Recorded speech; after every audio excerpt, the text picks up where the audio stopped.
అదే మాదిరిగా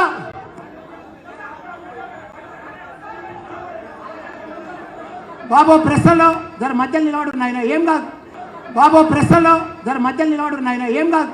నేను అక్కడ రౌండ్ కొట్టుకుంటే తిరుగుతా. ఇంకా మీరు మంచిగా కేటీఆర్ సార్ తీసుకున్నాను. జర కూర్చోరేనా ఓనా జర కూర్చోరే.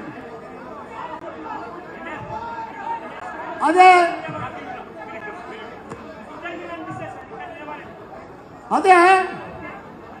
మన పిర్దాజ్గూడలో 150 ఇళ్ళు కూలగొట్టింది.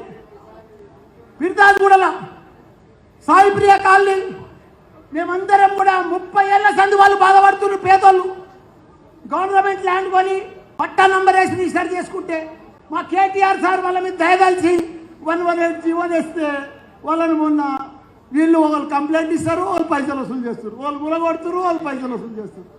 వాళ్ళంతా ఇచ్చేసి కాంగ్రెస్ వాళ్ళు మనం మొన్న ఓడిపోయిన వాళ్ళు మొత్తం కూలగొట్టిరన్న 150 ఇళ్ళు జీవో తెచ్చిండన్న మన కేటీఆర్ సార్. ఎంత దుర్మార్గం.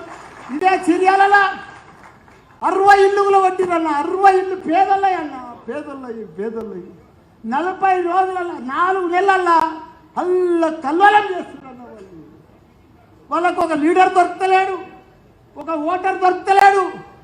ఎందుకంటే ప్రజలలో తెలిసిపోయిందన్న కాంగ్రెస్కు బీజేపీకి ఓటేయొద్దు. 2 జాతీయ పార్టీలు మనకు మోసం చేస్తాయి. మనకు 75 సంవత్సరాల స్వాతంత్రం వచ్చి ఎవ్వరు కూడా ఉద్ధరియలేదు, ఎవ్వరు కూడా మనకు పని చేయలేదు, ఎవ్వరు కూడా మనకు తాగునీరు ఇవ్వలేదు, ఎవ్వరు కూడా మనకు సాగునీరు ఇవ్వలేదు, ఎవ్వరు కూడా కరెంట్ ఇవ్వలేదు. ఇచ్చిండు ఒకే ఒక్కడు మన మాజీ సీఎం కేసీఆర్. ఇలా దేశంలో 28 రాష్ట్రాలుంటే మన తెలంగాణ రాష్ట్రం నంబర్ 1 రాష్ట్రంగా, ఆదర్శ రాష్ట్రంగా.